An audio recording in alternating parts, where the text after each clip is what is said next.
Hello साथीहरु, आज मैले तपाईहरुको लागि ड्रग इन्टरेक्सन भनेको के हो त्यो भन्न गइरहेको छु।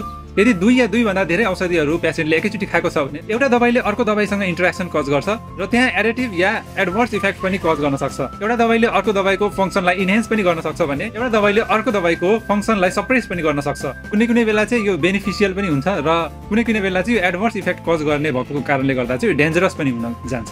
ड्रग इन्टरेक्सनमा एउटा एक्जाम्पल म दिन गइरहेको छु, मेबेन्डाजोल र मेट्रोनिडाजोल। मेबेन्डाजोल र मेट्रोनिडाजोल पेशेन्टहरुले यो दुईटा दबाई चाहिँ एकैचोटी खानु भएन।